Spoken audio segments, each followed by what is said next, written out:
akan belajar. Iaitu perkara pertama adalah jenayah zina, yang kedua adalah jenayah qazaf, yang ketiga adalah jenayah li'an. Kenapa disebutkan jenayah? Nanti kita akan bongkarkan nanti. Alright, ini adalah ayat Quran. Ayat Quran ni Ustaz akan baca dan awak baca kat rumah ya, baca kat rumah. Tengok macam mana kaedah membaca dia. Okey. A'udzu billahi minasyaitonir rajim. Bismillahirrahmanirrahim. Okay. Nampak laser Ustaz tu? Suratun anzalnaha wa faradnaha wa anzalna fiha ayatin bayyinatin la'allakum tadhakkarun. Okay, kalau awak nampak ni kat sini, yang Ustaz laserkan ni, ada tanwin ni kan. Tanwin kalau nampak macam ni, tanwin yang nampak macam ni maknanya dia hukum dia izhar, confirm. Okay, jadi kita baca jelas tau. Suratun, kita tak baca suratun, kita tak baca macam tu. Lepas tu kat sini nampak huruf nun ni, nun ni dia bertanda mati. Dia tak ada tanda mati yang macam ni. Dia kosong je. Jadi dia confirm kita akan baca dengung. Jangan baca an, dia kena baca suratun anzalnaha. Kenapa Ustaz nak betulkan ni? Sebab nanti bulan 10 dah mula dah ujian SPM kertas 2. Kita nak buat apa? Ayat bacaan. Jadi ini cara-cara nak baca dia lah.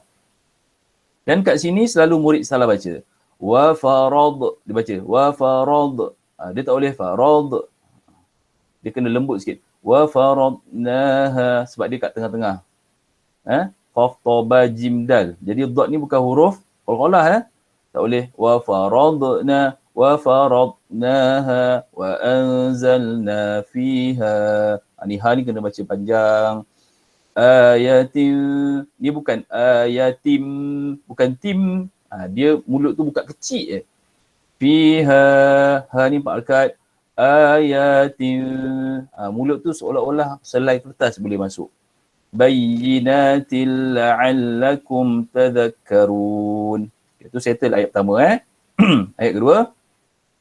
Az-zaniyatu waz-zani fajlidu kulla wahidin minhuma mi'ata jaldah. Okey, cuba bacakan apa ni? Siapa nama ni? Putri Sakinah. Cuba bacakan Putri. Az-zaniyatu waz-zani.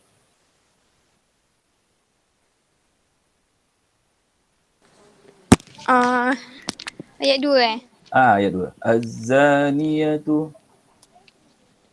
Az-zaniyatu waz-zani faljilu kulla wahidin minhuma mi'atan jaldah.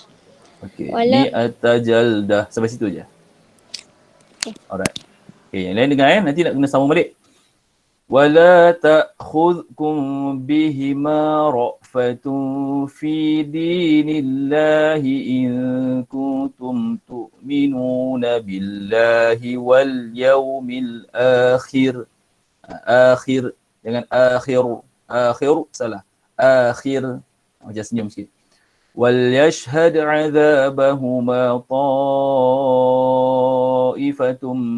مِّنَ الْمُؤْمِنِينَ. Baca tu kena pelan-pelan, relax.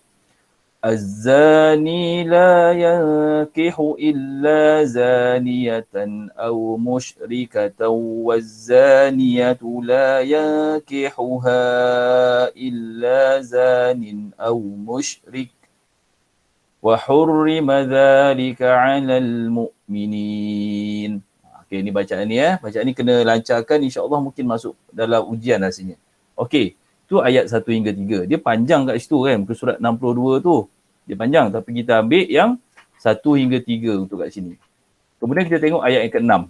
Okay, ayat yang ke-6 Okay, ayat yang ke-6 ni. وَالَّذِينَ يَرْمُونَ أَزْوَاجَهُمْ وَلَمْ يَكُنْ لَهُمْ شُهَدَاءُ إِلَّا أَنفُسُهُمْ فَشَهَادَةُ أَحَدِهِمْ أَرْبَعُ شَهَادَاتٍ بِاللَّهِ إِنَّهُ لَمِنَ الصَّادِقِينَ. Ayat ke-6. Ayat ketujuh. Wal khamisatu anna la'natallahi alaihi in kana minal kadhibin. Ayat ni panjang, kita ambil ayat-ayat yang berkenaan untuk kita ringkaskan pada hari ini. Okey, maksud dia. Maksud dia ni minta tolong Nur Natasha bacakan. Maksudnya. Maksudnya, ini ialah satu surah yang kami turunkan dan kami wajibkan hukumnya serta kami turunkan padanya ayat-ayat keterangan yang nyata supaya kamu beringat mengamalkannya. 1. Perempuan yang berzina dan lelaki yang berzina. Hendaklah kamu sebat tiap-tiap seorang diri keduanya tiap-tiap seorang dari. Oh. Mana tadi? Ni, tiap-tiap seorang. Tiap-tiap seorang dari keduanya seterus kali 100 kali sebat dan janganlah kamu dipengaruhi oleh perasaan belas kasihan terhadap keduanya dalam menjalankan hukum agama Allah. Jika benar kamu beriman kepada Allah dan hari akhirat dan hendaklah disaksikan hukuman siksa dan dikenakan kepada mereka itu oleh sekumpulan dari orang yang beriman. Okey, sampai situ dulu. Kemudian Asrul, sambung. Dua lelaki yang berzina. Bukan dua lelaki. Dua tu ayat yang kedua Okey, lelaki. Lelaki yang berzina lazimnya tidak ingin berkahwin melainkan dengan perempuan yang berzina atau perempuan musyrik, dan perempuan yang berzina itu pula lazimnya tidak ingin berkahwin dengannya melainkan oleh lelaki yang berzina atau lelaki musyrik, dan perkahwinan yang demikian itu diharamkan kepada orang yang beriman. Okey, sampai situ dulu. Okey. Sekarang ni kita tengok kepada terjemahan ayat yang ke-6 Okey, tengok dekat paparan tu, kalau kat Ustaz punya laser tu dekat sini.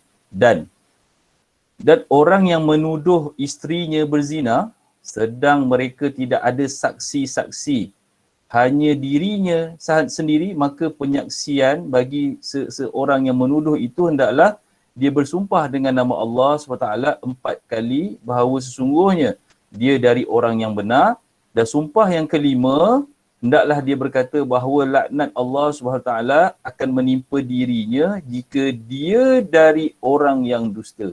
Okey, ini orang kata terjemahan ayat Jadi hari ini kita nak tengok apakah maksud dia. Okey, intisari. Okey, intisari, apa ayat ni cerita sebenarnya kan? Okey, intisari yang pertama tu, saya nak minta siapa namanya ni? Muhammad Haziq bacakan yang pertama tu, Haziq. Intisari ayat yang pertama tu. Ayat 1-10 surah An-Nur ini menjelaskan tentang pengharaman zina dan qazaf serta hukuman yang dijatuhkan ke atas pesalah laku zina dan qazaf. Ayat tersebut juga menerangkan kaedah pelaksanaan hukuman li'an. Okey. Jadi intisari ayat yang pertama ni, apa yang awak perlu fokuskan? Yang pertama ialah ni, perkataan ini. Ni, menjelaskan ni. Ustaz akan bulatkan dia. Menjelaskan. Ini maksudnya adalah perkataan penting. Menjelaskan pengharaman zina dan qazaf. Maksudnya dalam periksa, awak boleh tulis intisari ayat ialah, awak boleh mulakan Allah menjelaskan tentang pengharaman zina dan qazaf. Lepas tu kena tambah juga kat sini iaitu juga menerangkan kaedah pelaksanaan li'an. Ini awak boleh orang kata apa, catat kat buku catatan ataupun awak tengok je pun tak apa, sebab nanti ni akan masuk dalam rakaman YouTube juga, jadi awak boleh buat ulang kaji nanti. Jadi kalau nak ringkaskan yang pertama ni, Allah menjelaskan pengharaman zina dan qazaf serta menerangkan kaedah pelaksanaan hukuman li'an. Nampak? Itu Ustaz dah ringkaskan untuk yang pertama tadi tu. So yang pertama tu jelas tak? Kalau jelas awak tekankan button high five. Ustaz, Ya saya. li'an tu apa? Okey, li'an tu apa? Nanti kita akan terangkan nanti. Li'an tu apa? Qazaf tu apa? Nanti kita akan terangkan satu persatu. Okey, yang kedua ni pula. Kita nak tengok pula yang kedua. Ahmad Nikmal. Bacakan yang kedua Ahmad Nikmal.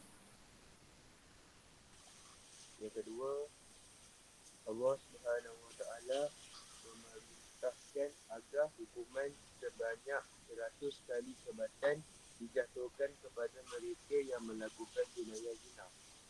Manakala 80 kali sebatan ke atas bersalah qazaf. Okey, terima kasih.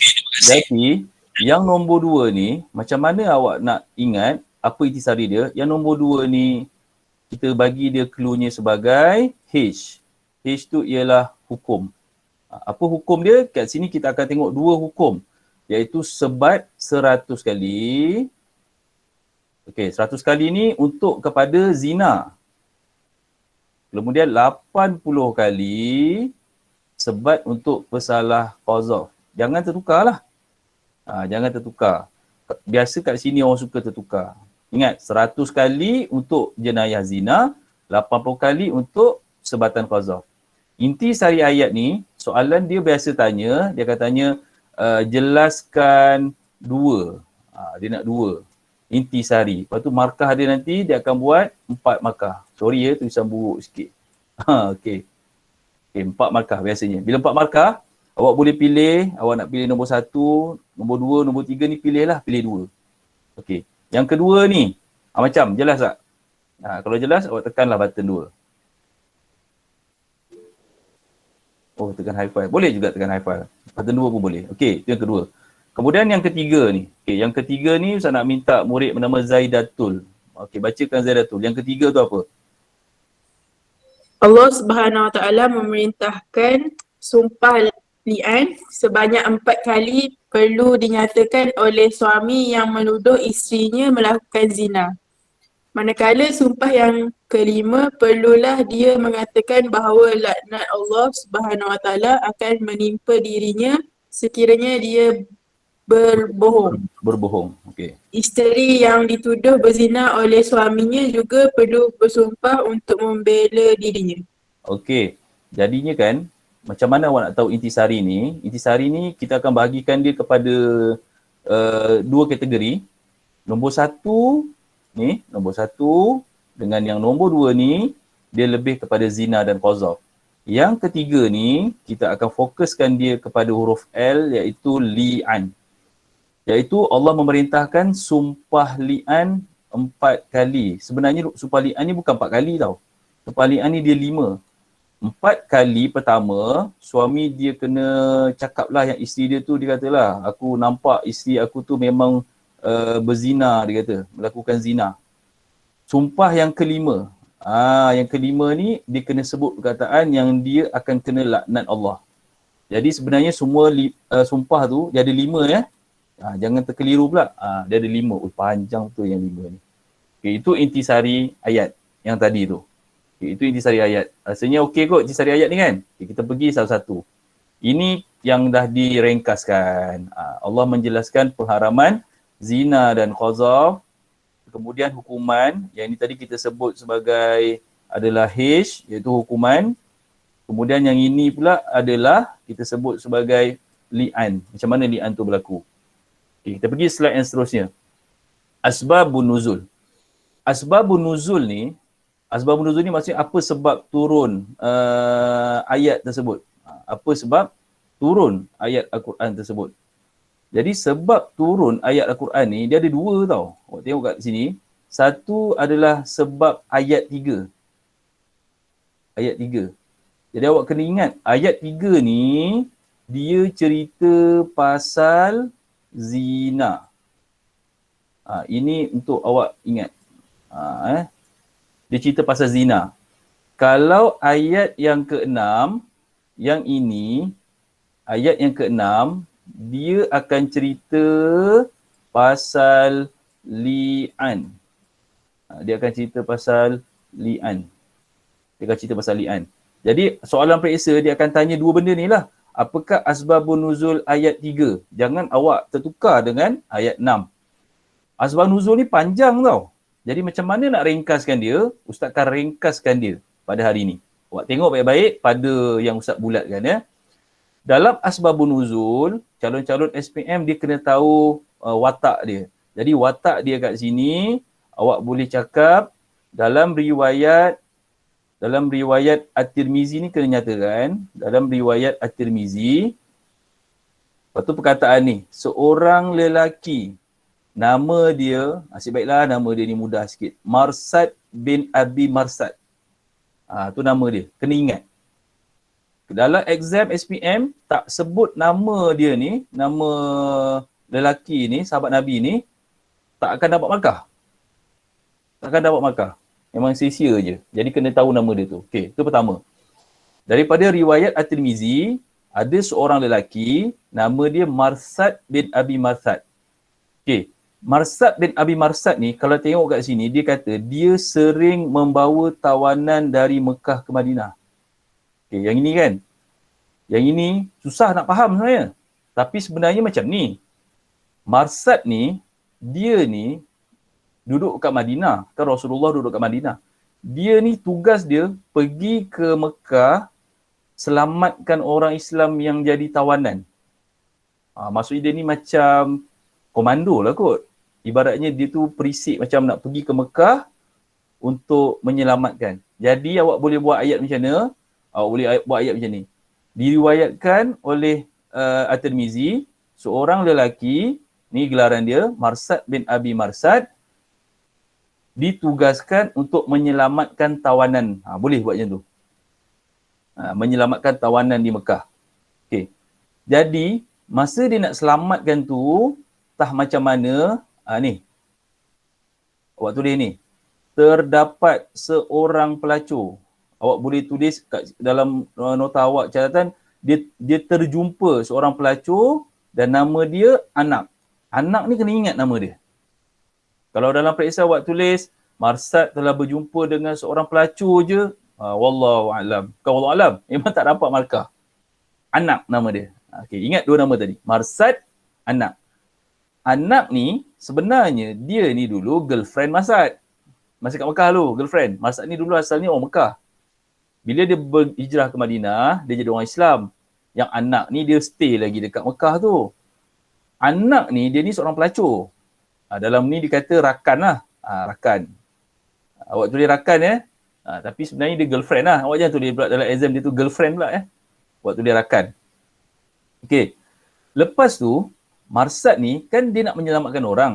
Bila dia nak menyelamatkan orang, kan dia nak kena jalan nyorok-nyorok. Mana boleh jalan terang-terang. Tengah dia menyorok-nyorok tu, jadi dia lalu dekat sebuah dinding. Ni, sebuah dinding ni.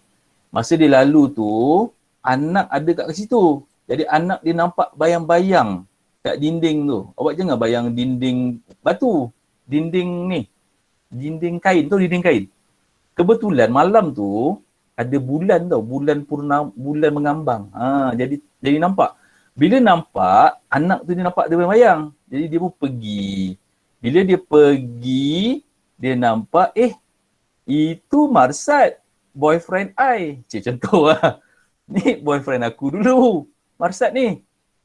Jadi, Anak ni mempelawa Marsad untuk bermalam di situ. Bermalam ni maksudnya, kita dah lama tak jumpa. Masuk rumah. Maksudnya awak faham lah nak buat apa Okey, jadi nanti dalam soalan, nanti Ustaz akan bagi tahu macam mana nak ringkas dengan cerita ni. Ni Ustaz nak bagi awak faham dulu. Tapi Marsad, dia tolak tau. Dia tolak. Dia kata sesungguhnya Allah telah mengharamkan zina. Maksudnya Marsad kata, tak boleh, aku sekarang orang Islam. Jadi Anak ni dia geram. Bila Anak ni geram, kau tak nak ya. Jadi dia pun menjerit. Dia menjerit, dia kata, ni Ustaz gariskan ni, dia kata, Marsad bawa lari tawanan dari Mekah. Maksudnya dia kata, tolong, ni Marsad ni orang ni lah yang selama ni membawa lari tawanan-tawanan ni. Okey. Jadi Marsad ni pun lari lah. Terpaksa melarikan diri, bersembunyi di bukit Khondamah. Ni nama bukit ni kena ingat. Nama bukit ni. Khondamah. Larilah kan. Orang menjerit, lari. Masa dia lari kat Bukit Khondamah ni, dia dikejar oleh 8 orang lelaki. Tapi ditakdirkan Allah, masa dia menyorok dekat dalam, masa dia lari tu, dia sempat bawa tau. Dia sempat pikul tawanan. Bayangkan hebat Marsad ni. Sambil lari tu dia pikul tawanan perang tu, yang orang Islam tu lah kan. Dia buat lari. Sampai kat gua tu, dia bersembunyi. Tapi kisah ni tak ada dalam buku teks. Ni Ustaz nak bagi cerita untuk tambah ilmu awak. 8 orang ni, tak tahulah 88 ke, salah seorang ke, dia pergi kencing. Kebetulan masa dia kencing tu, Marsad kat bawah. Jadi kencing kena kepala Marsad. Marsad kata masa dia kencing tu betul-betul kepala aku. Awak boleh bayang tak macam mana? Tapi tak tahulah 8 orang yang kencing ke. Kalau 8, jenuh. Kencing kan, dia kata, bau hancing yang cakap lah kan. Kena kencing kan. Tapi dia takdirkan Allah, tak nampak. Allah lindung dia orang ni. Okey. Lepas tu dia pun dah berjaya lah. Dia dah berjaya, dia pun sampai kat Madinah ni. Dia tibalah dekat Madinah. Sampai kat Madinah, Marsad ni dia jumpa Rasulullah. Dia jumpa Rasulullah walaupun si anak tadi tu macam orang kata apa, kenakan dia kan. Tapi dia masih macam sayang lagi. Jadi dia cakap kat Rasulullah, boleh tak kalau dia nak menikahi anak? Boleh tak dia nak kahwin dengan anak tu? Jadi turunlah, asbabun nuzul awak kena ada perkataan ni. Turunlah ayat 3 bagi menjawab pertanyaan Marsad untuk mengahwini wanita pelacur. Okey. Jadinya, dalam exam, takkan nak jawab panjang-panjang macam ni. Okey, takkan nak jawab panjang-panjang macam ni. So, nak jawab macam mana? Jawapan dia, awak dengar ni baik-baik awak dengar baik-baik. Kalau tak ingat tak apa, nanti boleh tengok rakaman ni nanti. Awak baca ni. Diriwayatkan, Ustaz nak ambil laser dulu supaya awak boleh nampak. Diriwayatkan oleh At-Tirmizi, seorang lelaki bernama Marsad disuruh membawa tawanan dari Mekah ke Madinah. Kemudian dia telah berjumpa dengan anak. Anak mengajaknya melakukan zina tetapi ditolak oleh Marsad.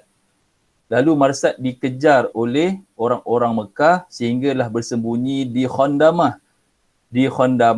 Kemudian setelah selamat tiba di Madinah, Marsad menemui Rasulullah dan menyatakan beliau ingin menikahi anak. Maka turunlah ayat 3 bagi menjawab pertanyaan Marsad tentang berkahwinan, tentang ingin berkahwin dengan wanita pelacur. Nampak Ustaz dah ringkaskan. Mungkin awak tak sempat nak salin, confirm. Tapi jangan risau, ada rakaman dia. Kan, betul tak? Nanti boleh ulang lagi kat situ. Okey, kisah yang pertama ni. Faham tak? Arif, siapa nama lelaki Arif? Lelaki dalam watak cerita ni, siapa nama dia? Marsad. Okey, Syasha Yasmin. Siapa nama ex-girlfriend Marsad tu, yang jadi pelacur tu? Anak. Okey, bagus. Lepas tu saya nak tanya pula Rabi'atul. Dekat mana dia bersembunyi Rabi'atul? Bukit mana dia bersembunyi? Rabi'atul Adawiyah. Dia bersembunyi kat bukit mana? Marsad tu. Bukit Khondamah. Okey. So, inilah asbabun nuzul dia. Jadi Nabi kata, Nabi jawab Nabi cakap, tak payahlah kahwin dengan anak tu. Kau orang soleh kahwinlah dengan orang soleh. Nabi kata. Jangan kahwin dengan pelacur tu lah. Nabi kata. Tapi kalau pelacur tu dah bertaubat, tak ada masalah lah. Tapi Nabi galakkan macam tu. Okey. Sekarang kita tengok pula ayat 6. Okey, tengok ayat 6 pula. Apa sebab nuzul dia? Macam biasa tadi juga, awak kenalah, orang kata apa? Kita ambil highlight warna biru je. Awak mestilah kena tahu yang pertama iaitu diriwayatkan oleh, ni Ustaz gariskan, diriwayatkan oleh At-Tirmizi. Lepas tu watak dia namanya ni, Hilal bin Umayyah. Kena nyatakan tu, Hilal bin Umayyah, watak dia. Ni watak dia. Hilal bin Umayyah. Dia mengadu dekat depan Rasulullah SAW yang dia kata isterinya berzina. Ni dia kata isterinya berzina. Okey ke garis guna biru ke awak nak garis guna merah? Okey. Okey. Biru Dia kata isteri dia berzina dengan seorang lelaki, berzina lah. Jadi lelaki tu namanya, awak kena tengok kat situ, namanya ialah Ibnu Samha. Ni kena ingat nama ni. Kena ingat nama ni. Dia kalau dalam exam, kalau tak ingat nama ni jadi macam mana? Dia jadi sama ada tak ada markah atau kurang markah. Kalau markah dia 2, mungkin jadi 1. Tapi rugilah kan. Hilal bin Umayyah, dia tuduh isteri dia berzina dengan seorang lelaki namanya Ibnu Samha. Jadi masa ni, Rasulullah pun cakap lah kat dia. Rasul kata apa? Bawakan bukti, Rasul kata. Bawakan bukti. Bukti ni dalam Islam, dia perlukan 4 orang tau. 4 orang S. S tu apa awak rasa? Saksi. Kena ada 4 orang saksi yang adil. Jadi Nabi kata, kau tuduh isteri kau berzina. Okey, bawakan bukti. Bukti tu maksudnya yang ni. 4 orang saksi ni. Jika tidak, kamu akan dikenakan hukuman had. Ni. Maksudnya kalau tak, Hilal ni, Nabi kata akan kena hukuman had ni. Had ni hudud lah. Jadi Hilal ni, dia kata, Ya Rasulullah. Kat sini. Ya Rasulullah. Sekiranya salah seorang dari kami melihat lelaki bersama isterinya, dia kata kalaulah kami ni suami nampak isterinya berzina, apakah mesti dia cari saksi dahulu? Dia kata adakah kena mencari saksi terlebih dahulu? BP merah sekejap. Okey. Adakah perlu mencari saksi? Perlukah kami melihat ni? Adakah kami perlu mencari saksi terlebih dahulu? Jadi Nabi kata tetap minta bukti. Mesti kena ada bukti. Maka kemudian Hilal pun berkata, demi Allah, zat yang mengutuskan di kau dengan hak, sungguhnya aku adalah orang yang benar. Ni dia kata, aku orang yang benar, mudah-mudahan Allah menurunkan sesuatu, menghindarkan daku dari hukuman sebat. Okay, jadi maksudnya, cerita ni nak bagi tahu, saya highlight laser kat sini, dalam riwayat At-Tirmizi, Hilal bin Umayyah tuduh isterinya berzina dengan lelaki bernama Ibnu Samha. Itu yang pertama. Kemudian Rasulullah suruh ataupun mengarahkan Hilal bawakan bukti. Kalau tak, Bilal akan dikenakan hukuman had. Jadi Hilal bukan Bilal. Hilal pun cakap, adakah suami mesti mencari saksi? Kata Rasulullah, mesti kena bawa saksi. Jadi Hilal kata mudah-mudahan Allah turunkan ayat untuk membantu dia lah supaya tak kena hukuman sebat. Maka turunlah ayat 6 ni. Nak bagi tahu kalau suami nampak isteri berzina tapi suami tak ada saksi, suami nak kena buat apa? Itulah dia asbabun nuzul ayat 6. Okay, ada tak pertanyaan untuk asbabun nuzul 3 dan 6? Saya dah garu dah tu. Banyaknya asbabun nuzul. Kan? Tak kena ingat. Contohlah. So macam mana? Ada tak nak tanya? Tak ada ya? Jangan keliru lah. Nama watak kan awak letak Hilal dekat ayat 3 pula. Hilal nak berzina. Nak berzina. Hilal diajak berzina oleh Inak. Sudah. Jangan terbalik Okey, sekarang kita tengok yang Afif tunggu-tunggu kan tadi kan. Apakah maksud-maksud li'an, zihar, apa semua tadi itulah. Okey, saya nak minta murid yang bernama, sekejap kita nak cek nama sekejap. Muhammad Aiman. Okey, Aiman, mana Aiman? Aiman? Saya Ustaz. Aiman ada? Aiman. Okey. Ada. Ada? Ui. Aiman macam rambut dia sekarang. Okey, Aiman. Sebenarnya Ustaz pun rambut panjang juga sebenarnya ni. Tapi Ustaz bagi minyak yang keras kan. Kalau tengok terkejut juga panjang sekarang ni. Okey. Apa maksud zina tu Aiman? Baca kan? Yang lain boleh tengok skrin, saya akan tunjukkan laser ni. Okey, Aiman. Maksud zina ialah persetubuhan haram antara lelaki dan perempuan tanpa ikatan perkahwinan yang sah. Okey, dalil dia. Wala taqrabun zina innahu kana fahishatan wa sa'a sabila. Maksud dia, dan janganlah kamu menghampiri zina. Sesungguhnya zina itu adalah satu perbuatan yang keji dan satu jalan yang jahat yang membawa kerosakan. Okey, terima kasih. Jadi apakah dia maksud zina? Bila sebut maksud zina ni, apa perkataan dia, mesti ada perkataan ni. Persetubuhan. Ni perkataan wajib kena ada. Persetubuhan. Lelaki dan perempuan. Lelaki dan perempuan. Tanpa ikatan perkahwinan yang sah. Maksudnya kalau tak ada perkataan haram ni pun tak ada masalah lah. Ada perkataan-perkataan penting ni, kira dah komplit dah tu. Dah komplit. Persetubuhan, lelaki dan perempuan. Tertinggal pula kat situ. Ada pula ikatan sah. Tanpa ni, tertinggal. Tanpa ikatan perkahwinan yang sah. Tanpa dalil ni panjang. Awak boleh ambil dekat mana tau? Ambil dekat sini. Wala taqrabuz zina. Sampai situ pun boleh. Boleh sampai situ. Maksudnya ayat dia, dan janganlah kamu menghampiri zina. Situ. Jadi itulah zina. Persetubuhan. Kalau cium pipi tak zina lah. Tak zina. Tapi jangan pula awak kata, macam tu boleh lah Ustaz. Tak boleh. Tak boleh, berdosa juga. Tapi zina tu dia lagi besar. Syafiq senyum dia. Senyum tadi cium pipi tadi. Okey. Seterusnya, kita pergi tengok. Zina ni jelas ke? Tekanlah high five. Pengertian dia. Okey, pengertian zina Okey, qazaf pula. Apa itu qazaf Kita nak tengok pula. Qazaf tu apa? Qazaf tu apa? Kita minta murid perempuan Nur Aisyah bacakan. Apakah maksud qazaf? Nur Aisyah. Pengertian qazaf melimparkan tuduhan zina kepada wanita yang baik dan memelihara kehormatan dirinya. Qazaf bermaksud menuduh seseorang melakukan zina, liwat atau menafikan keturunannya dengan tujuan mencaci dan memalukan. Okey, sampai situ dulu. Nanti sambung balik dalil Okey, dekat sini apa perkataan yang awak mesti kena tahu? Ni, melemparkan tuduhan zina.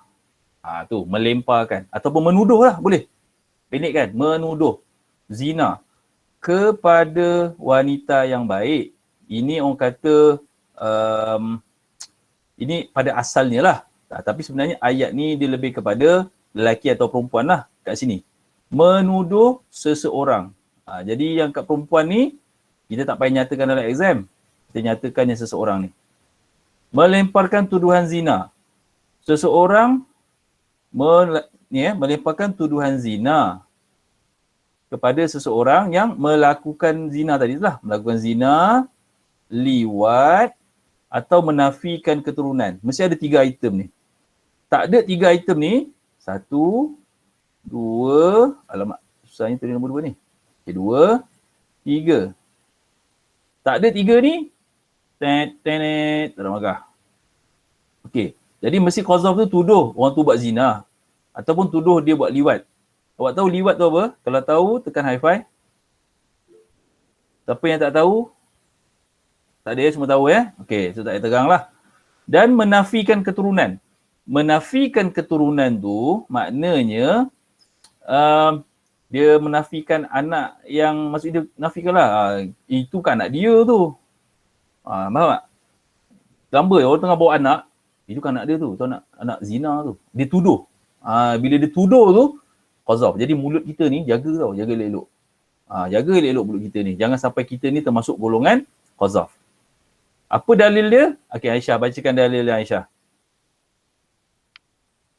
A'udzubillahi minasyaitonirrajim.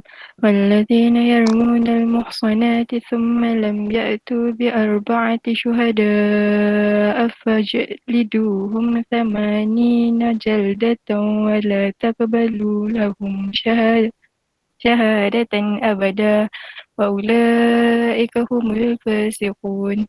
Okey, maksud dia?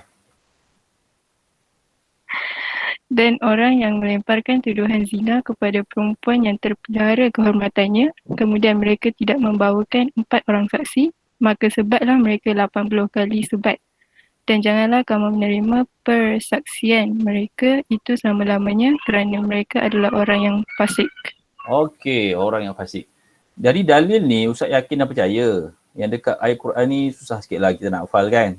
Susah sikit. Jadi nanti kalau soalan tanya, berikan dalil, awak boleh bagi dalil yang ni, terjemahan ni, yang Ustaz gariskan ni. Sebab awak pun tahu sebenarnya, iaitu Allah awak boleh buat cakap macam ni. Allah berfirman yang mana maksud dia, apabila ada orang melimpahkan tuduhan maka hendak dan gagal membawa 4 orang saksi, maka sebatlah mereka 80 kali sebatan. Dan janganlah menerima penyaksian mereka selama-lamanya. Abadan. Selama-lamanya jangan menerima tu. Kerana mereka tu orang yang fasik. Maksudnya awak boleh ambil mafhum.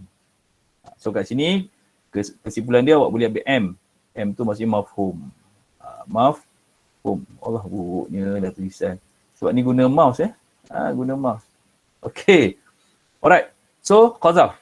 Ada nak tanya Qazaf? Qazaf tadi? Ya, saya. Apa maksud janganlah kamu menerima persaksian mereka itu selama-lamanya? Maknanya, kalau dia tuduh orang tu berzina, ataupun dia tuduh orang tu liwat, ataupun dia tuduh anak orang tu bukan anak dia, bila dia tu didapati bersalah membuat tuduhan, next time kalau dia nampak apa-apa dia jadi saksi, tak boleh terima jadi saksi kat mahkamah. Jadi tak diterima dah penyaksian dia selama-lamanya. Kecuali, dia ada satu lagi ayat yang menerangkan, kecuali bila dia dah bertaubat. Bertaubat tu maksudnya taubat yang kita boleh tahu dia tu dah bertaubat. Tapi secara dasarnya orang tak percaya dah kat dia dah. Maksud ni, sebab tu nak tuduh orang ni berat tuduhan tu sebab dia akan menyebabkan maruah seseorang. Sebab tu Islam menetapkan hukuman macam ni. Dah lah kena sebat, penyaksian dia tak diterima. Okey, bagus soalan Hafif tu. Ada soalan nak tanya lagi tak tentang Qazaf? Tak ada Tu dua benda tu, zina, Qazaf. Okey, kita masuk yang Hafif nak tahu tadi. Yang dia tanya tadi, li'an tu apa Ustaz kan? Okey, kita bagi Hafif yang baca. Li'an tu apa?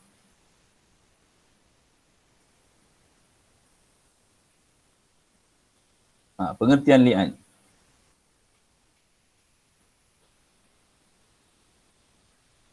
Tak ada suara Hafif? Tak pasang mic. Tak kat mic. Okey. Pengertian li'an. Li'an ialah sumpah seorang suami dengan menuduh isterinya berzina tanpa mempunyai 4 orang saksi kecuali dirinya sahaja.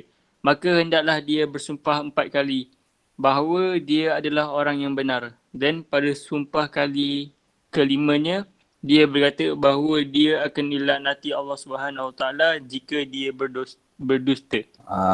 Itulah dia li'an. Berat ni li'an ni Maksud li'an ni, dia kena sumpah 4 kali tau. 4 kali pertama lah. 4 kali dia akan cakap, dia akan cakap, biasanya dia tak cakap lah lafaz ni. Biasanya dia akan cakap lah. Dia kata memang aku nampak, dia kata lah isteri dia tu lah, dia kata berzina. Nampak berzina sampai kali keempat. Kali nak masuk kelima, hakim akan interrupt. Hakim akan cakap, ittaqullah, bertakwalah. Masa dia cakap tu, dia kena tunjuk tau isteri dia. Aku memang nampak engkau, dia kata. Aku nampak engkau berzina dengan dia. Aku nampak. Kali keempat, nak masuk kali kelima, hakim akan interrupt, hakim akan cakap, ittaqullah, bertakwalah pada Allah. Sebab kali yang kelima ni, kalau kau tipu, kau akan kena laknat Allah. Jadi kalau suami meneruskan, itulah lafaz yang kelima, dia kata apa? Bahawa akan diri dia dilaknat Allah jika dia berdusta. Dilaknat ni, berat ni, sama level dengan iblis ni. Laknat ni. Dilaknat ni. Dan bila dia cakap macam tu, dia dengan isteri dia terus tak boleh kahwin. Sampai bila-bila. Abadan. Terus tak boleh kahwin sampai bila-bila tau. Maksudnya cerai yang tak boleh rujuk lagi dah. Itulah li'an. Dia menuduh isteri dia. Menuduh isteri dia. Okey. Kat sini ada istilah Okey, istilah. Bila penzina yang kita sebut dia sebagai orang yang belum kahwin, yang dah berkahwin, maka kita namakan dia muhsan. Muhsan ni untuk orang yang dah kahwin. Dia dah kahwin, dia pergi zina, maka dia akan dikenakan hukuman rejam. Hukuman rejam ni, masukkan tanam dia dekat dalam tanah sampai tahap dada lah kot. Tahap dada, ambil batu, baling kat dia sampai mati. Tapi nak menetapkan dia tu zina, dia kena 4 orang saksi kena bawa. Bukan senang-senang. Kalau Ustaz Helmi nampak dia berzina. Ustaz Helmi seorang je, orang lain tak ada. Kalau Ustaz report kat polis, Ustaz akan dikenakan hukuman apa? Qazaf. Sebab Ustaz tak cukup bawa saksi. Boleh nampak tu. Jadi kalau ustaz nampak orang buat zina, ustaz kena cakap kat dia, kau ni buat dosa besar. Sebab tu Islam ni dia nak tutup aib tau. Dia bukan nak cari aib orang, dia nak tutup aib orang. Kalau boleh tutup. Supaya dia bertaubat.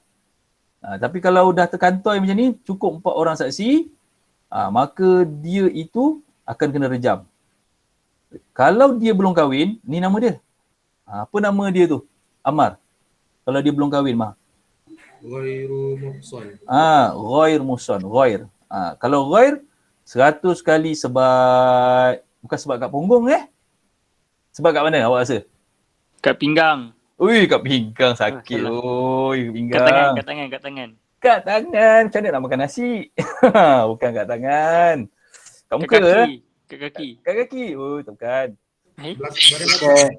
Kat belakang. Kat belakang badan. Sedap.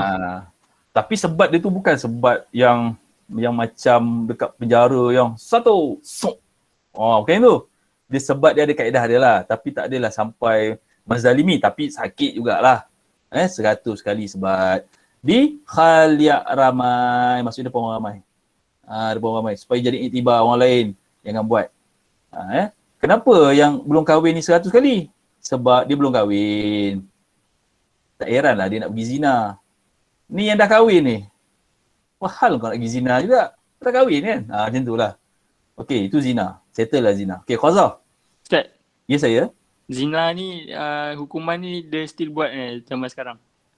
Zina ni, yang hukuman yang ada sekarang ni, yang buat hanya negara Islam, Arab Saudi saja. Arab Saudi. Yang Malaysia tak buat lagi. Masih belum buat, negara Indonesia belum buat, negara Qatar tak buat lagi. Arab Saudi dia dah buat. Dia zina ni kalau macam umur kita orang ni berkapal-kapal dia zina agak kan?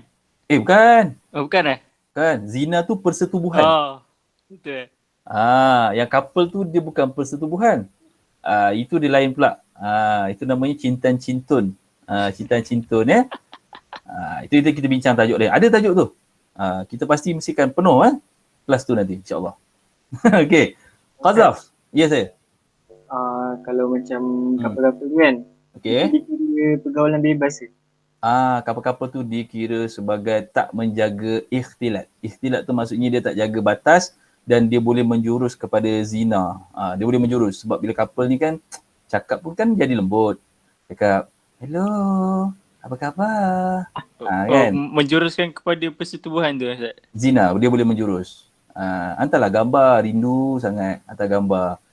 Nampak cute kan? Cuba buka tudung. Dia mulalah nanti. Dia nak ke arah zina-zina lain lah. Okay. Jadi janganlah kamu menghampiri zina. La taqrabu zina. Siapa yang ada couple tu, tak payah couple lah ya. Nanti kita cerita bab lain pasal couple tu nanti. Okay. Khazaf. Khazaf ni pula sebatlah 80 kali. 80 kali sebab dia tu tuduh orang buat zina tapi dia tu terbukti menuduh je. Dan dia tu macam Ustaz cakap tadi, dia tak boleh jadi saksi tapi dia boleh jadi saksi apabila setelah bertaubat. Macam Ustaz sebut tadi itulah, setelah bertaubat. Okey, li'an.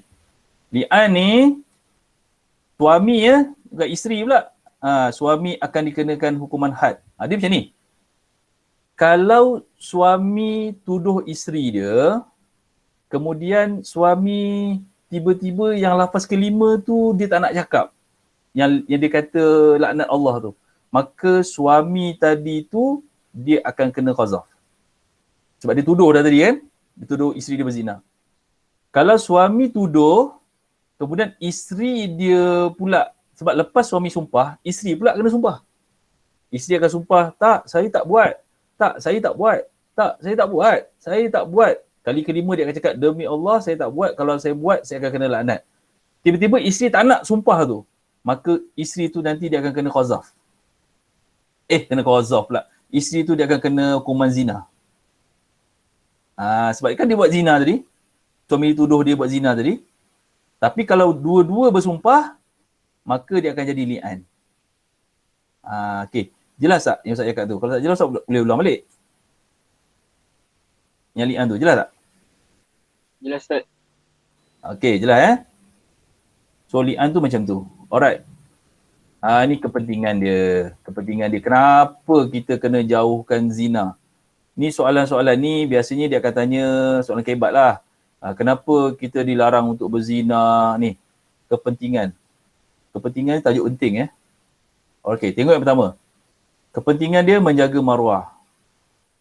Tiba-tiba orang tuduh Ustaz Elmi berzina dengan siapa-siapa kan. Ada budak sekolah. Ustaz Elmi telah berzina. Kan dia telah menjatuhkan maruah. Jadi kepentingan dia tu menjauhi supaya kita ni tak menjatuhkan maruah orang lain. Alhamdulillah buat masa ni tak pernah lagi lah orang tuduh Ustaz berzina lagi. Tak pernah. Alhamdulillah. Tak ada lagi Okey, yang kedua. Menjauhkan diri daripada perkara maksiat. Ni. Menjauhkan diri daripada maksiat, menghindarkan daripada berlakunya kecelaruan nasab. Awak tahu tak kecelaruan nasab tu apa? Nasab tu apa nasab? Nasab tu keturunan. Bila jadi berzina, kan, perempuan berzina dengan lelaki. Lepas tu dia dapat anak. Anak ni nak bin dengan siapa? Itulah jadi kecelaruan nasab. Jadi tak nak macam tu lah. Bapa rogol anak.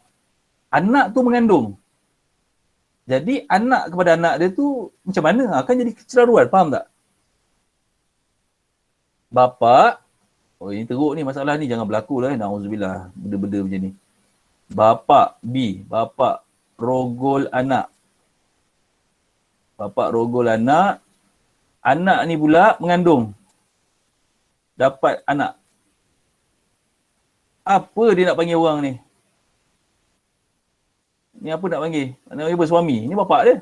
Entah. Itulah namanya kecelaruan nasab. Ya Allah, kesiannya. Kan? Soalan kebat ni, jangan jadi macam tu. Sebab tu disuruh jaga. Kemudian terakhir ni, dia ada banyak lagi dalam buku ni, Ustaz Amir penting-penting. Menghindarkan penyakit AIDS dan siflis. Ustaz tunjuk kat awak. Ni gambar orang kena AIDS. Orang kena AIDS ni mulut dia. Mulut dia jadi macam ni. Oh, itu teruk. Ni fasa mula-mula ni. Badan dia akan jadi macam ni. Tangan dia jadi macam ni. Badan dia. Kehidupan dia sengsara. Dekat dunia ni tak ada lagi ubat untuk HIV ni. Tapi dia ada ubat untuk bagi proses tu jadi lambat. Kadang-kadang orang kena AIDS ni, HIV ni, dia macam jara lah. Kadang zina. Kadang-kadang bukan zina. Kadang dia tu kena rogol. Kesian lah. Dah lah kena rogol. Perogol tu ada HIV. Semalam, Ustaz tengok satu berita dekat berita Sina, seorang peniaga ayam, dikatalah, tak tahu betul ke tak, masih bicara. Dia kata dia merogol seorang remaja dan dia tu ada HIV. Tak kenanya tu. Sian lah budak tu kan. Dah kena rogol, kena HIV. Tapi itu dalam siasatan lagi. Ustaz, ya saya. HIV ni dia daripada dadah. HIV ni, dia daripada ni, satu virus yang ada dalam badan. Dia macam mana dia dapat? Melalui persetubuhan, berkongsi jarum suntikan. Kalau dia isap dadah seorang je, tak kongsi orang lain, dia tak kena. Dia sel-sel tu bergabung dalam badan. Dia bila dia bercampur dengan orang lain. Dia bercampur, dia kena. Sebab tu kalau orang yang isap dadah je ni, isap dadah seorang, dia tak kena HIV, tapi dia jadi ketagih je lah. Itu injek vaksin, Afif. Injek vaksin. Okey. Yang last kali ni, Ustaz nak bagi tahu kat awak, kalau tajuk tu usaha, dalam buku teks, ni usaha ni, dia ada individu tau. Bila sebut individu, dalam soalan kebat, dia akan selalu tanya, macam manakah cara anda? Bila ada perkataan cara anda, inilah yang akan membantu murid-murid untuk menjawab cara anda. Macam mana nak cara anda supaya tak terjebak dengan zina? Ni cara-cara dia. Tak payahlah Ustaz nak nukilkan satu persatu. Sebab ni benda yang senang, mendalami ilmu agama. Hendaklah kita jaga pergaulan. Hendaklah kita ni menjauhkan perkara-perkara yang boleh mendorong zina. Jangan tengok laman wayang lucah. Jangan tengok gambar-gambar perempuan seksi-seksi. Ustaz kalau tengok TV susah tau. Anak Ustaz yang kecil tu, darjah 1 tu, perempuan tak pakai tudung pun dia marah Ustaz tengok TV. Macam mana Ustaz nak tengok berita? Susah sekarang ni. Tengok berita pun susah. Ayah, tu perempuan seksi. Alamak, macam mana kan. Okay, so ni cara dia. Sebab tu Ustaz selalu bagi tugasan dekat awak. Ustaz kata, Okey, buat isi huraian. Buat isi huraian supaya Ustaz nak awak terbiasa membaca jawapan-jawapan dalam buku teks. Supaya jawapan awak tu mantap. Okey, masyarakat. Macam mana masyarakat nak membendung zina, qazaf apa semua ni? Ni ibu bapa. Cek handphone anak. Lepas ni bagi handphone masing-masing kat mak ayah Afif bagi mak. Mak ni handphone saya. Cek lah. Cek. Masyarakat kena kerjasama, nampak orang couple tegur. Bukan biar je. Itu bukan Betul, tegur. Tegur. Saya hari tegur Ustaz. Tegur. Tegur tu Ayah kena block. Kena block tu biasalah kan. Yang penting kita tegur. Tak boleh. Awak ingat tak? Kalau tak boleh tegur guna mulut, guna apa? Guna apa ni? Mula-mula guna tangan kan? Guna tangan. Lepas tu guna mulut. Tak mampu guna mulut, guna? Hati. Doa. Guna hati. Itulah selemah-lemah iman kan. Kita doakan dia. Itu selemah-lemah iman. Kita doakan dia.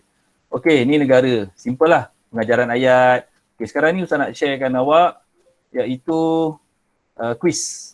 Ready. Sementara nak buka slide ni, ready. Baca, tengok balik buku tu. Kita nak tengok siapa nanti champion untuk minggu ni ya. Kita akan kumpul kan sampai hujung tahun. Siapa Ustaz, yang nombor 1? 100 tu banyak sangat Ustaz. Ustaz kata sikit adik. Banyak Banyak. Oh, tak apalah. Kita kongsi-kongsi rezeki kan. 100 kita bagi. Okey. Maksudnya Ustaz standby 600 ni. Tapi insyaAllah murah rezeki. Oh, doalah rezeki Ustaz murah kan. Ada 6 kelas kan. InsyaAllah mudah-mudahan. Okey. Ustaz nak sharekan link kat awak. Pastikan nama tu nama yang difahami. Kalau awak tulis nama awak kayu hanyut, tak terima Kayu hanyut tak terima lah. Okey. Ustaz stop dulu presentation. Okey, masing-masing masuk. Ustaz tengok list nama. Okey. Faris dah ada.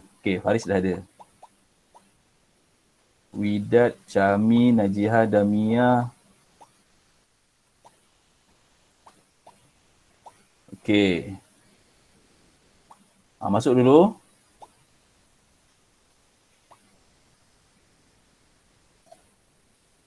Masuk. Ustaz ada share juga satu lagi tu link kehadiran. Nanti awak isi. Jangan isi sekarang lah. Biar lu. Okey, siapa lagi ni? Kita dah tengok. Ada 23 orang. Ustaz bagi masa lagi 1 minit ya. Siapa nak masuk? Minta mak. Oi, Adam hanyut. Ada juga tulis. Hanyut-hanyut ni. Okey, 26 orang. Siapa lagi? Cepat-cepat. Nak masuk ni. Minta maaf lah hari ni mungkin kelas kita macam terdrag sikit kan. Sebab ada 2 asbabun nuzul kan. Panjang-panjang pula tu. Tak apa ke awak boleh maafkan ke terlebih sikit? Tak apa ya? Terlebih sikit. Tak apa. Sorry lah. Sebab asbabun nuzul dia panjang sangat hari ni. Ada 2. Lepas tu cerita dia pula panjang kan. Okey. 10 saat lagi. Siapa belum masuk? 10, 9, 8, 7, 6, 5, 4, 3, 2 dan 1.